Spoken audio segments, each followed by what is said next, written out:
Amerika Artı kanalına hoş geldiniz sevgili izleyenler. Furkan Hocam sen de hoş geldin. Merhaba, hoş bulduk.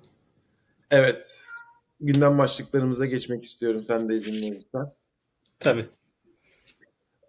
Bond for US Visitor diye bir başlık gördüm. Gelenler zaten vize başvurusunda bir ücret ödüyorlardı. Fakat bu turist vizeleriyle ilgili yeni bir durum söz konusu. Bize bu durumu ayrıntılı bir şekilde açıklar mısın? tabii. Bizim kanalımızda da izleyenlerin zaten merak ettiği konulardan biri bu göçmenlik meselesi. Zaten farkındasındır, göçmenlik Trump döneminde biraz zorlaştırılmaya çalışılıyor çeşitli yönlerden. Ama turist olarak gelenler özellikle Trump'ın ilk döneminde çok sıkıntı yaşamıyordu. Yani turist vizesi alıp gelebiliyorlardı. Sadece daha böyle green card gibi göçmenlik ve iş vizesi almaya çalışanlar zorluk çekiyordu. Bu dönem ama turist vizesi almak isteyenler de zorluk çekmeye başlıyor. Bunların da son örneği bu bahsettiğin bir bono gibi bir şey. Yani nedir bu? Amerika'nın bazı risk olarak gördüğü ülkelerden gelen insanlar gelmeden önce yaklaşık bir 10-15 bin dolarlık bir ne derler? Bir para yatırmak zorunda. Amerikan Dışişleri Bakanlığı sisteminde olacak büyük ihtimal. Ve bu para şöyle, hani eğer olur da Amerika'da kaçak olarak kalmaya devam ederlerse, işte vizeleri bitince dönmezlerse, Amerika o parayı direkt el koyma hakkına sahip olacak. Hani biraz garanti vermek gibi bir şey. E, Bu tabii her ülkeye uygulanmayacak. Öncelikle burada uygulanması beklenen ülkeler Amerika'dan Türkiye, şey pardon, e, Amerika'ya gelip vizesini hep vizesinden uzun süre kalanlar, yani kaçak olarak kalanlar en çok hangi ülkeden geliyor ona bakıyorlar oran olaraktan. Yani hani mesela 100 kişi geliyorsa yüzde kaçı kaçak olarak kalıyor. İşte yanlış hatırlamıyorsam şu anda iki tane ülke var konuşulan.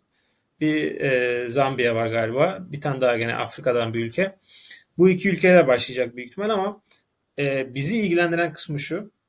Türk vatandaşlarına özellikle. Amerika dedi ki ileriki dönemde para ile vatandaşlık veya yatırım üzerinden vatandaşlık veren ülkelere de odaklanacağız. Bunlara da böyle bir şey getirme planımız var dendi.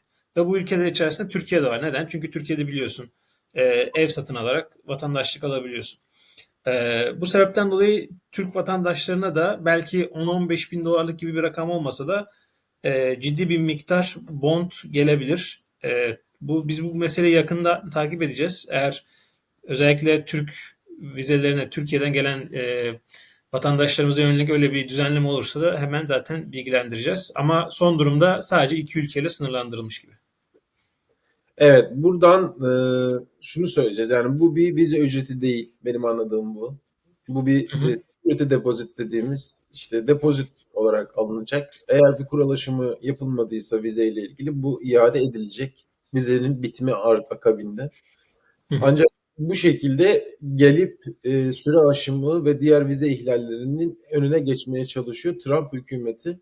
En azından bir formül aramış olmaları, bize vermemek şu anda konuşulan konulara bakıldığında daha olumlu diyebileceğimiz bir konu diyebiliriz. Eğer insanlar gerçekten ziyarete geleceklerse ve gerçekten de o vizeyi koşullarına uygun kullanacaklarsa bir problem yok. Sadece bir miktar daha paraya ihtiyaç duyacaklar diyebiliriz. Burada, Evet. buradan DC'de bir şeyler oluyor. Trump şimdi DC'de bu evsizler dediğimiz homeless'lara savaş açmış durumda. Ve hani bununla ilgili Amerika'da o kadar farklı kişi o kadar farklı açıklamalarda bulundu ki şey demek istiyorum sana yani. Mesela Elon Musk bu konuyla ilgili tweet attı. İşte biz Trump'la beraberken işte eğer bir restoranın önü pisse, kirliyse oraya gidip yemek yemem çünkü mutfağı da kirlidir diye bir söz söylemiş onun Trump zamanında. Yani doğru söz falan diye böyle DC olayları gündeme geldiğinde paylaştı. Buradan girmek istiyorum mesela. DC'de neler oluyor Furkan? Evet, DC öncelikle Washington DC biliyorsun Amerika'nın başkenti ve özel bir statüye sahip aslında. Herhangi bir eyalete bağlı değil. Zaten zamanında da kuruluşu şöyle oluyor. Virginia ve Maryland belli miktarda bir toprak veriyor federal devlete ve bu federal devlet bu küçük bir böyle kare gibi bir yerde DC'yi kuruyor. Daha sonra Virginia tarafı tekrardan Virginia'ya katılıyor ama yani bugün böyle Washington DC zaten haritasına baktığınızda böyle yarım kare gibi bir şeydir yani. Bu statüsü de eyalet statüsü değil yani bir temsiliyeti yok mecliste. Ama tabii ki de bütün Amerika'nın yönetiminin yürütüldüğü yer. Biraz DC şey gibi düşünebiliriz yani özel yönetim bölgesi gibi. Ve burada aslında bir gene bir işte belediye başkanlığı var. Yani işte DC'nin belediye başkanı var. Yani gündelik hayatta aslında kendi iç işlerinde kendi bağımsız gibi düşünebilirsin biraz. Şimdi Trump son günlerde şunu çok söylemeye başlamıştı. DC'de bir temizleme yapmamız lazım. DC'de evsizler çok, DC'de suç çok, sıkıntılar var. Hani evsizlerin oluşturduğu böyle kamplar var. Ve Trump biraz da biliyorsun böyle şey merakı var. Özellikle diktatörlüklerde de gördüğümüz hani işte böyle başkentin çok böyle pırıl pırıl gözükmesi. Yani ülkenin öbür tarafları kırık dökükken başkent böyle çok temiz gözükür bazı ülkelerde. Öyle bir merakı var. O yüzden Trump da böyle bir şey yapmak istiyor ve burada aslında biraz sınırları da zorluyor. Neden? Çünkü şu anki tartışma şunun üzerinden yürüyor. Trump dedi ki mesela ben DC'yi direkt federal hükümet kontrolü altına alacağım dedi. Ve direkt dendi ki sen böyle bir şey yapma hakkın yok. Çünkü DC 1970'lerde geçen bir kanunla kendi iç işlerine bağımsız yani kendi bir işte polis mesela şeyi vardır onların. Gücü var. Polis gücü vardır. Belediye. Yani eyalet statüsünde değil ama bir belediye statüsünde diyebilir miyiz? Belediye tabii bir belediye ama biraz da böyle Var, kendi polis departmanı var, kendi hukuk departmanı var, mahkemeleri var. Ama bir evet. eyalet gibi de tam bağımsız bir valisi yok. Evet. Yani burada tabii ki de hani sonuçta federal hükümet her zaman genelde alt yönetimlerde üstünlük sahibidir ama burada bir anlaşılmış daha eski bir kanun olduğu için Trump böyle direkt şunu diyemez. Yani ben artık Washington DC'yi federalleştiriyorum. Burası federal bir topraktır diyemez. Ama şunu yapıyor şu anda. Oraya birçok federal hükümet çalışanını gönderiyor. Agent yani polis olsun, FBI olsun, işte ICE mesela bu işte göçmenlikten sorumlu insanlar olsun.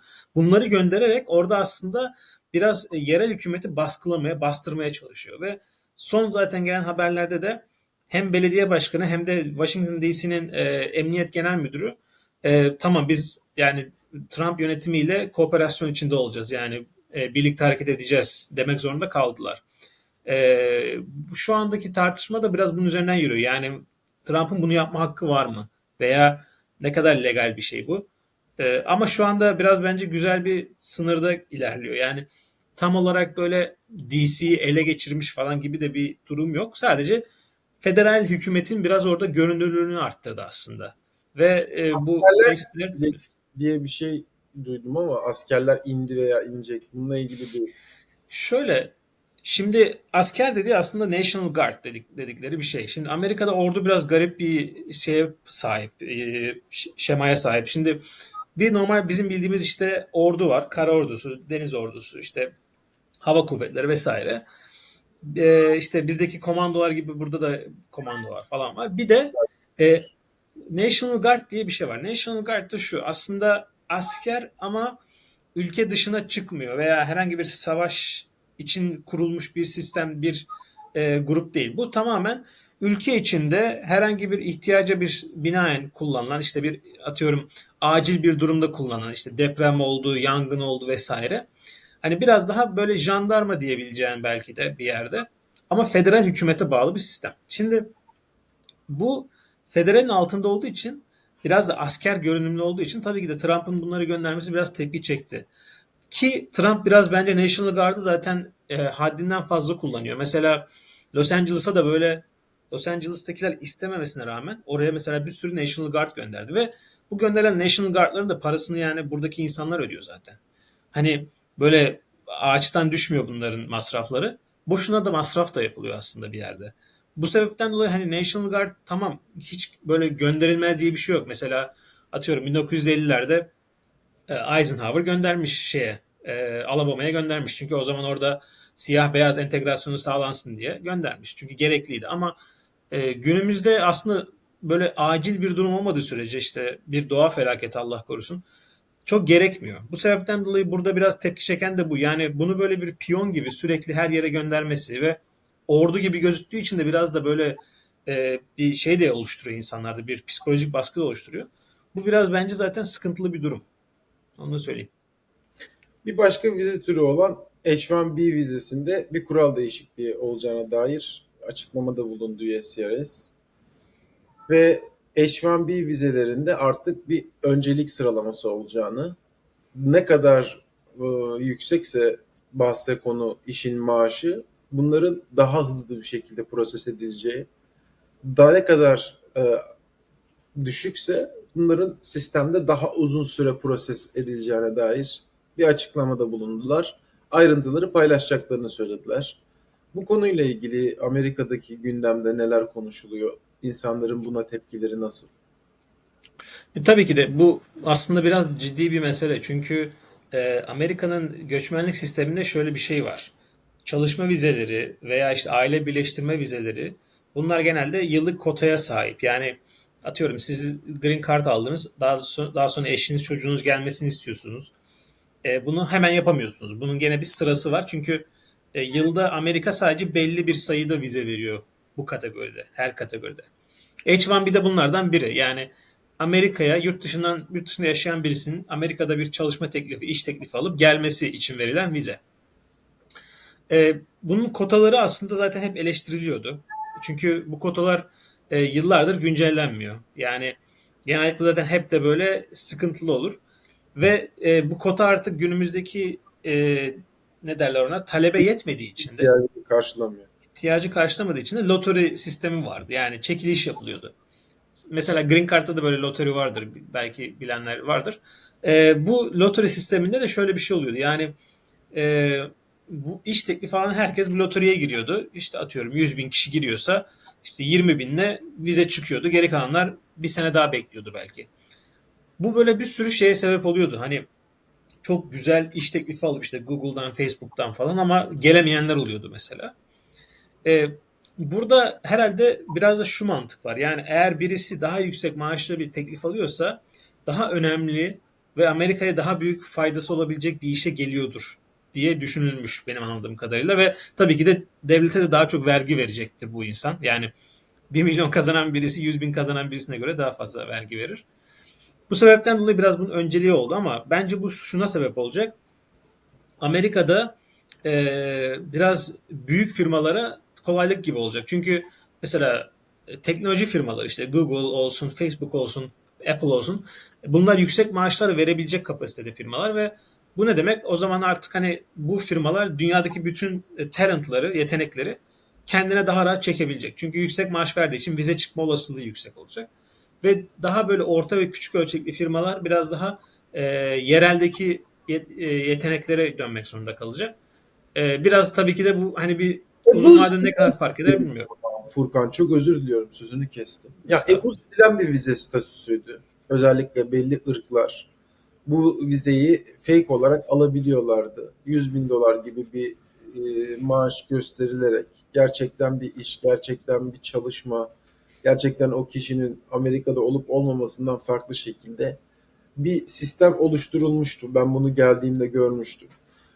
Tabii şimdi sadece paraya dayalı olarak bakılması belki de bazı iş kollarında, bazı mesela akademisyenlik sonrasında insanlar doktora, benim bildiğim kadarıyla daha önceden H-1B vizesindeki şansınızı arttırmak için master veya doktora yapmış olmak bunu katlıyordu, bu şansı katlıyordu. Şimdi sadece para e, konusuna bakıldığında artık sanki parayı veren düdüğü çalacak gibi bir sistem aklıma geliyor ve bu sistem de şey değil. Bana mantıksız gelmiyor açıkçası söylemek gerekirse. Çünkü yani Trump'ın tam olarak istediği şey de bu Golden Trump Card'da da zaten bunu yapmıştı. Evet, evet. Yani benim burada tek birazcık dikkat ettiğim mesele şu.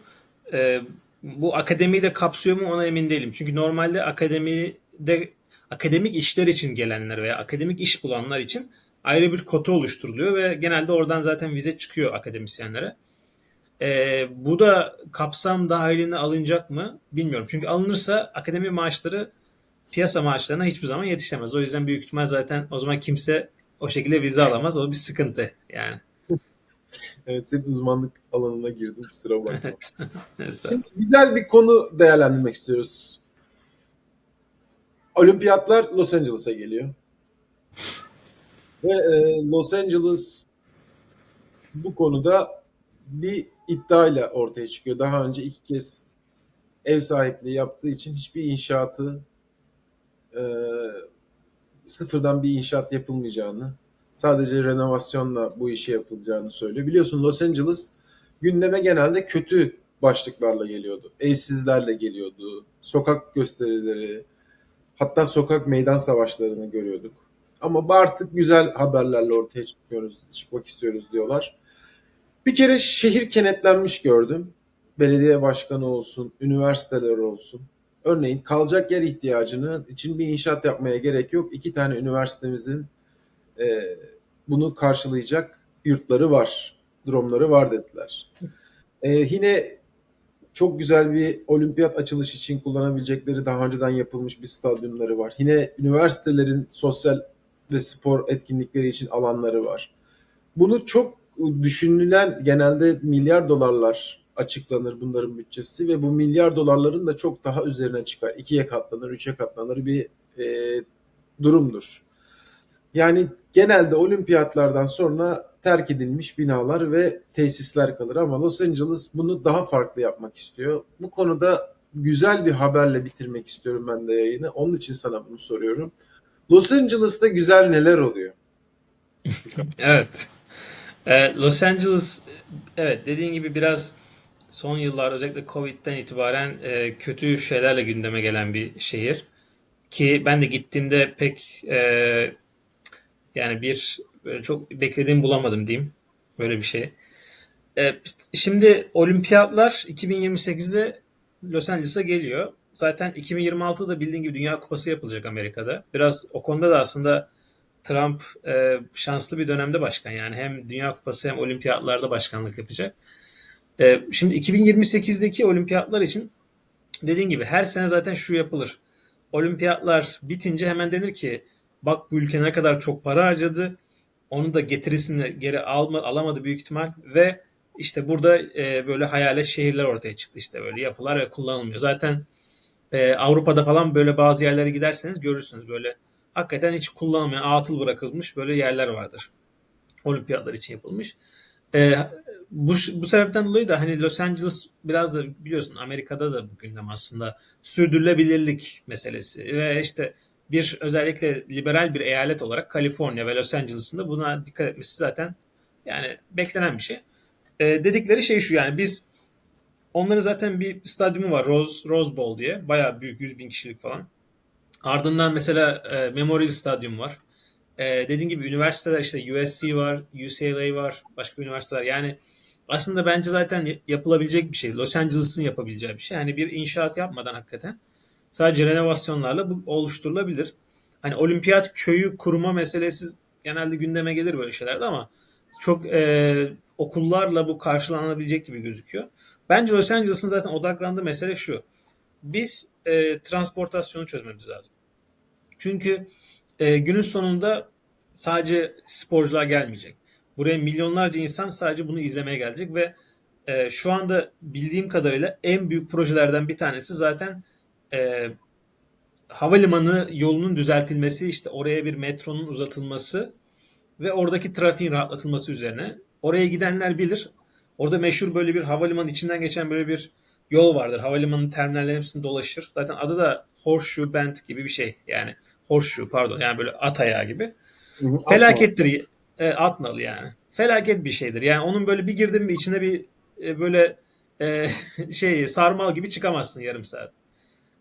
O açıdan transportasyona yönelmiş gibiler ki zaten sen de biliyorsun Amerika'da genellikle toplu taşıma meselesi deyince maalesef hep Avrupa'nın gerisinde kalmıştır. Yani Tabii sen New York tarafındasın. Sizin orada güzel ama mesela atıyorum işte Seattle gibi yerler olsun. Hani genellikle böyle bir iki tane metro hattı vardır. Onun haricinde işte otobüsler biraz tek tük çalışır o.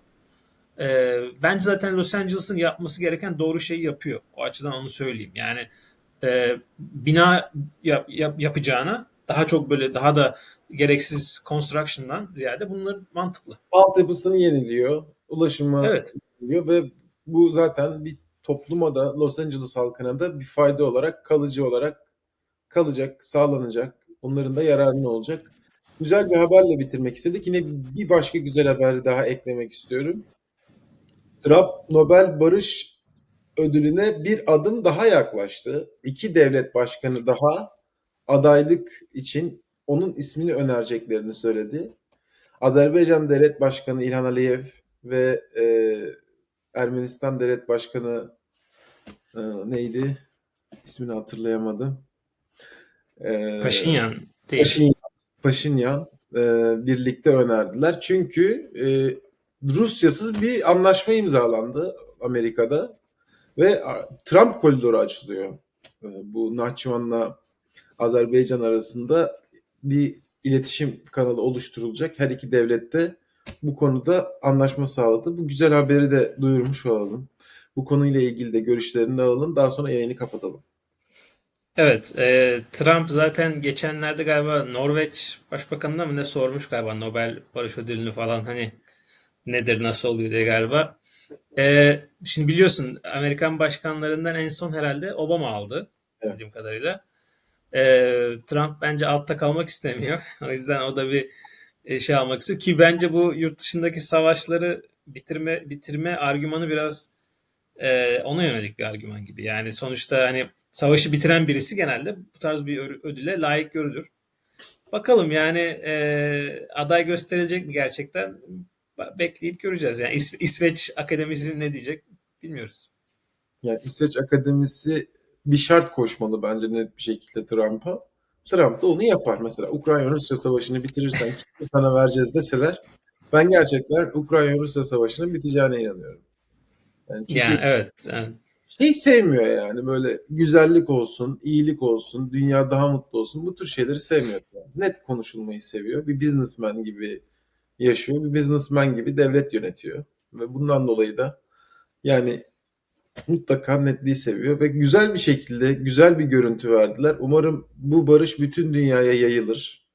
Gerçekten milletlerin birbirleriyle kavgasından ortaya çıkan zarardansa bir şekilde barışıp bir işbirliğiyle devam ettiklerinde ortaya çıkan zenginlik görüyoruz. Yani Avrupa yıllarca savaştı. Daha sonrasında barışıp Avrupa Birliği'ni oluşturduğundaki geldikleri refah seviyesini görüyoruz. Yine Evet. aynı şekilde yani bölgedeki Ermenistan, Azerbaycan ve Türkiye'nin bir şekilde anlaşıp savaşmak yerine barışla, işbirliğiyle, ekonomi olarak birbirlerine fayda sağladıkları takdirde oluşacak refah bölgedeki bütün halklara faydalı olacağını düşünüyorum ve temenni ediyorum ki bu süreç büyüyerek devam eder. Evet, ben de aynı yönde temennim var. Azerbaycan meselesinde zaten gelişmeler iyiye işaret ediyor. Özellikle ilişkilerin normalleşmesi açısından inşallah böyle devam eder. Hani kim vesile olursa olsun, Trump vesile olsun ama bir şekilde bu barış süreci olsun, devam etsin diye ümit ediyoruz biz de. Evet, Trump'a teşekkür ediyoruz bu barışı katkı sağladığı için. Bizi izleyenlere de teşekkür ediyoruz. Ben her hafta Trump'a teşekkür etmek istiyorum. Furkan biraz sen ne dersin bilmiyorum ama bu hafta da teşekkür ediyorum kendisine. Ve bizi izledikleri için sevgili izleyenlere de çok teşekkür ediyoruz. Son yayınımızda inşallah e, bir sürpriz yapma ihtimalimiz var. Net olmadığı için dillendirmek istemiyorum. Onu da bir sürpriz yayın gelebilir şeklinde bilgilendirmiş olayım. Bizi izlediğiniz için teşekkürler. İyi kalın, esenlikte kalın.